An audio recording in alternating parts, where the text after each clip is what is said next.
Question two, you've just found out you have 5 to 10 years to live. Oh, how will you change your life? Oh gosh, okay. Hey, Don, it's great to see you again. Welcome back to the YouTube channel. Thanks, David. My pleasure.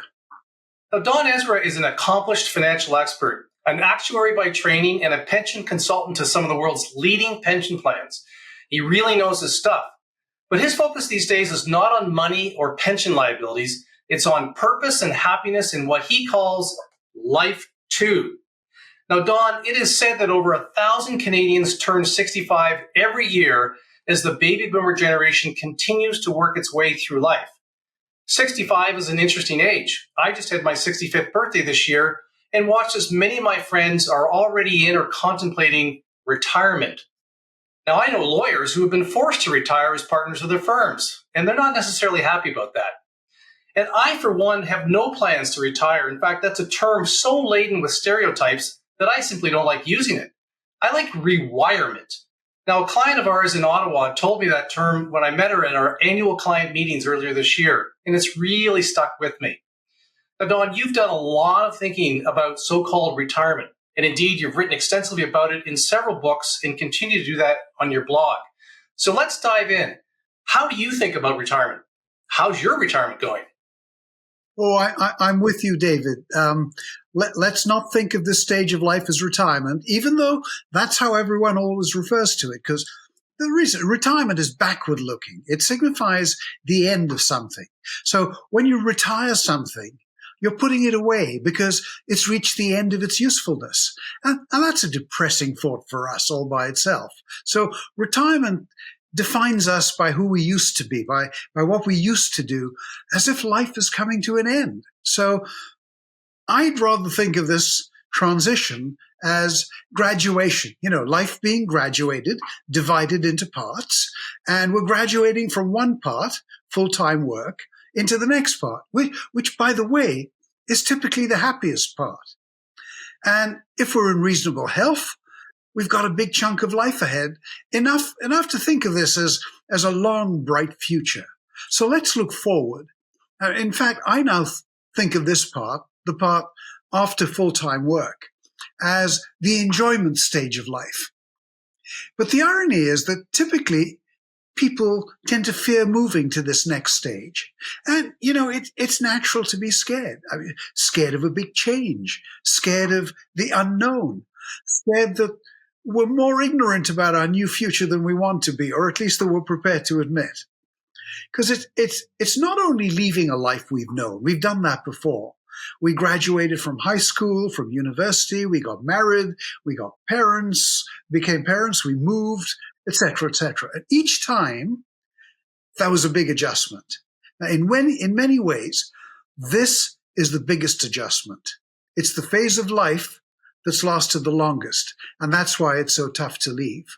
And, at work, we're in an environment where we're appreciated, we're respected for who we are, for our knowledge, for our diligence. Many of our co-workers are also our friends. And now, what? Give that up? Replace it? I mean, replace it with what?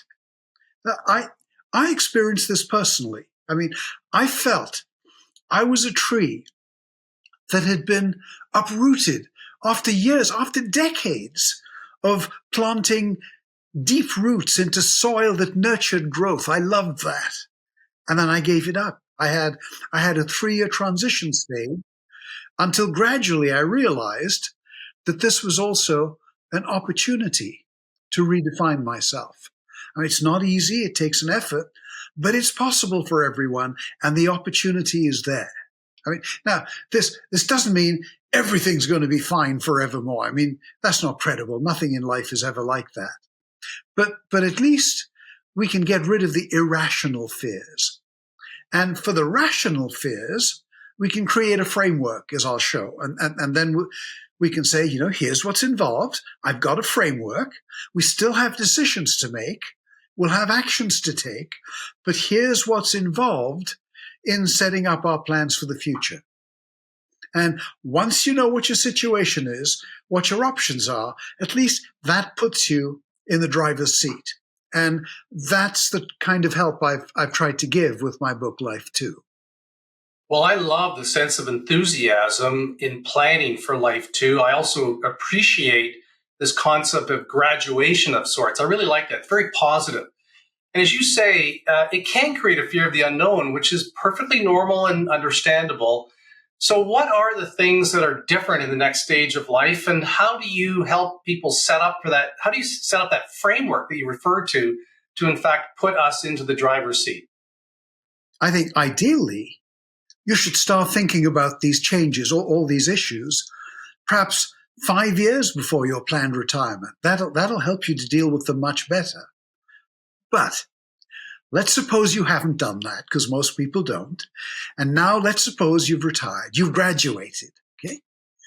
The first thing is to give yourself that period of transition, some time to adjust to the change. So perhaps it's time for a vacation, a trip, seeing family and friends you haven't seen for a while, getting some bucket items off your list. I mean, things that'll occupy your time and your mind. This could actually be a honeymoon period to start with. Also remember, though, while you're in this honeymoon period, in transition, being flexible is key.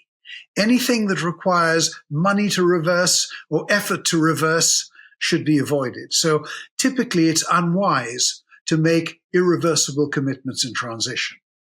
Okay, but then while you're in transition, or perhaps after you really get to your new life, after you've been through this disenchantment, you're ready for a gradual rebuilding, then you will be less afraid to confront the three big questions that most people face. I mean, some people face all three, some face two, some face one. The luckiest people aren't bothered by any of them. But my research, as well as my own experience, suggests that these three are the three biggest questions that underlie our fears of our unknown future. And what are they? Number one is the psychological question. Who am I now that portion of my life is over? Number two is the practical question. How will I fill my time now that I'm no longer working full time? Number three is the financial question. Will I outlive my money? Okay, so let's skip that third question today. We financial geeks tend to obsess over that. We think about it a lot, but not today. That third question, David, that's for you and your colleagues to advise on, and you guys are terrific. So for today, let's focus just on how to answer the first two questions. Because, the third question tells you we need something to live on. The first two questions remind you we also need something to live for. Now, Don, you started your comments by suggesting that we start thinking about Life 2 well before that day is upon us. In fact, you argued 5 years before. But I imagine for most people, that's just a non-starter. It's tough to contemplate such a big change. And frankly, for many, their graduation into rewirement is going to seem like just one big, long vacation, because that's how all of the advertisements play it out as. I can just see my wife and I driving off into the sunset in that convertible. But either way, I know you've thought a lot about creating one's purpose in Life 2. So can you tell us how you go about answering those two core questions? Who am I, and how will I fill my time? Yeah, but actually, I want to start earlier than those questions. And the reason for that is that in my research, I discovered many, many authors who insist that we can't answer questions like those two questions without having a deep sense of purpose. And frankly, this disturbed me, because I have to tell you, I don't have that deep sense of purpose that directs my life, that sort of personal mission statement. I don't have it. But I've also discovered that that's okay, because I heard from a reader of one of my blog posts, a very wise lady whom I've known for many years. And she pointed out to me that there's a difference between big P purpose, your mission statement, and little p purpose. And a little p purpose is an objective. It's the reason you do something. And we probably all have many little p purposes. And she told me a little p purpose could be for today, or even for the next hour, or it could be related to one aspect of life, or even just a slice of that aspect. And that kind of definition of the little p purpose I think that's wisdom, and I found it very comforting. So what I want to do is to point you to two exercises. One relating to discovering what might be your big P purpose, if you have one, and the other relating to creating a number of little P purposes. And by the way, these exercises don't have right answers and wrong answers, because whatever answers you give are by definition right as they apply to you, because they're your answers. That's what makes them right. And I tell folks as they do these exercises, take your time. It's not an instantaneous thing. Take days, take weeks, maybe even take months to do them. So this is long-term homework. And even then, as time passes, as life changes, it's okay to change your mind about the answers you give. Okay, so here are the exercises. The big P purpose exercise is one I got from a gentleman named George Kinder. And he says, let's answer 3 questions in succession. Question 1. You have all the money you need. How would you live your life? Oh, isn't that great? Okay. Question 2. You've just found out you have 5 to 10 years to live. Oh, how will you change your life? Oh gosh, okay. Question 3. You've just found out you have 24 hours to live. What are your regrets? I think those questions are profound. And if you want to develop a sense of big P purpose, your answer to those questions will help you to get there, because these are the things you don't want to regret. Okay, now the little P purpose questions. And again, these aren't mine. I don't have an imagination good enough to dream these things up. I got these from Dr. Ed Jacobson, and he called his concept the Life's Abundance Portfolio. Oh, portfolio. As an investment guy, I loved it. Yeah. I can't remember the actual labels that Ed used, but the words that I used to remember his concept. He said there are 7 aspects of life to consider, and I remember them in pairs. So family and friends, work and play, physical health and mental health, and that includes spiritual health. That's 6. 7. Money. Let's not forget that. And I think of these as the 7 asset classes in your life's abundance portfolio. In other words, everything that makes your life feel full and complete under those 7 headings. So that's the concept. Now the exercise. First thing, quite simply, write down the 7 components of your life abundance portfolio: family, friends, work, play, etc., etc., and then make some notes about each one. So what do you have in that component? How would you rate your satisfaction with that component? Something simple, 1 to 10 scale, something like that. Now, having done that, are there some of those 7 components for which you wish your score would be higher? Those are the ones to focus on, because you're not satisfied with where you are. So, what's missing in those components? And then, to make your score higher, what can you do? Not what other people do. What can you do? What is within your power to raise your own rating in those components? And I think when you do that, that'll help you create a sense of purpose. And by the way, just by doing this exercise, you'll be thinking about your life in much more depth than most people ever get to. And also, this is something you can come back to. In fact, you should revisit it periodically over time. And it's really nice if each time you revisit it, it causes you to appreciate life more. Oh, one other thing about this. If you like this exercise, wouldn't it be nice if your life's partner does this exercise too? I mean, you don't have to agree about everything. That's not the idea. But wouldn't it be nice if you were each aware of what the other thinks about your life's joint abundance? I think that's kind of nice. Now, when you've done either of those exercises or both of these exercises, don't you think at that point it'll be much easier to answer those 2 big questions I said I'd come back to? I mean, you will clearly know yourself very much better. So the identity question starts to get an answer. This is who I am. I mean, for me, when I did this, I realized I'm a husband, I'm a father, I'm a member of an extended family, I'm a friend, I'm a member of many communities. That's who I am.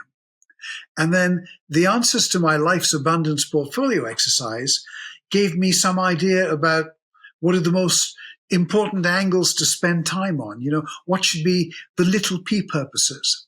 I mean, and for someone else, that might include part-time work, volunteering, keeping physically and mentally healthy, social interaction, whatever. All kinds of possibilities come up. Well, Don, those are fantastic exercises, especially the 3 big P questions. And I love life's abundance portfolio. I remember seeing you speak at a Morningstar conference pre-COVID, and you described those 7 asset classes in Ed's portfolio, and it all made so much sense to me, and frankly helped provide me with a framework to guide my own thinking as I contemplate Life 2 and that journey. Now, as we wrap up our brief discussion on Life 2, is there anything else you'd like to share? Oh, I'm so glad that helped you. Thanks. Okay, yeah, maybe one more thing that I didn't think of initially, but I found that when I mention this one thing to people, it tends to be the angle they remember the best and the most clearly. And what it's based on is the fact that for most of us, we have a partner.